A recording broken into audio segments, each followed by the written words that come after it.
Карачай – земля высоких горных хребтов и родников. Само название местности переводится как «черный родник», но символизируются эти места не только горными родниками. Есть негласный символ, с которым этот край ассоциируется далеко за пределами нашей страны. Кстати, этот символ тоже черный, точнее вороной, как карачаевские кони. Черные тени гор Карачая – одна из древнейших пород Кавказа, в развитие которой вложен труд многих поколений карачаевцев и ставшая национальным достоянием. Новейшая история нашей страны оказалась насыщенным периодом в формировании этой породы. Малокарачаевский район. Конь здесь помощник, член семьи и преданный друг. Культура коневодства тут передается из поколения в поколение. Каждый карачаевец может рассказать вам предания об удивительном взаимодействии человека и коня. Лошадь карачаевской породы не раз и не два доказала, что она достойна уважения, любви. И вот этот памятник является одним из символов любви к карачаевской породе. Если говорить коротко, на ростовских фронтах погиб боец-карачаевец, который поехал туда со своей лошадью. После его смерти лошадь вернулась домой к его супруге и ребенку. Данная картина является немым символом преданности карачаевского коня, за что и был удостоен данный конь такого прекрасного памятника в натуральную величину. Конь, вернувшийся к семье своего павшего на поле боя владельца, был сделан конзаводским производителем. Благодаря своей преданности и характеру, казалось бы, какое отношение верность коня имеет к конзаводским качествам? Ни экстерьер, ни выносливость.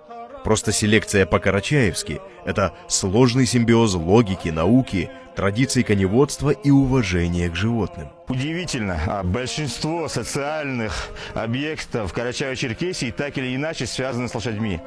Вот в этом данном парке, в том же поселке Красный Курган, есть аллея славы. И здесь буквально каждый человек, который на этих фотографиях, он имеет отношение к коневодству. Здесь есть великие джокеи, известные на весь мир, здесь есть религиозные деятели, здесь есть политически активные деятели. И все они так или иначе или разводили лошадей, или спасали породу, или просто были любителями лошадей, конезаводчиками. Неудивительно, что именно в Карачае по приказу Семена Буденова был основан конзавод 168, который занимался разведением и улучшением лошадей местных пород. Поселок Красный Курган знаменит вообще на весь Малокарачаевский район Карачаево-Черкесии и всю Россию несколькими такими важными фактами, которые касаются карачаевской породы. Расскажите, пожалуйста, о них. Конный завод был основан в 1930 году Буденным. Здесь готовили для советской армии лошадей. А правда, что у Буденного был карачаевский жеребец? У Буденного был карачаевский жеребец, и он на самом деле очень любил лошадей. Конзавод 168 не раз отмечал Красников Андрей Сергеевич, доктор сельскохозяйственных наук, профессор, специалист по горным породам лошадей. Современная карачаевская порода во многом обязана своему официальному названию ему и его ученику Вадиму Парфенову.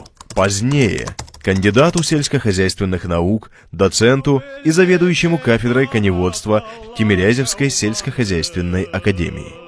Владимир Алексеевич, будучи студентом, по рекомендации наставников приехал сюда на практику, знакомился с карачаевской породой лично, используя литературу своего времени, потом уехал, вернулся в конце 50-х дипломированным специалистом. Завод был тем же, и лошади, в общем, тоже, но теперь они все назывались кабардинскими. Эта депортация карачаевцев 1943 года внесла корректировку и в жизнь завода. После депортации карачаевского народа люди-то были депортированы, а животные, в том числе лошади, остались. И все лошади с 1942 года были записаны как кабардинские.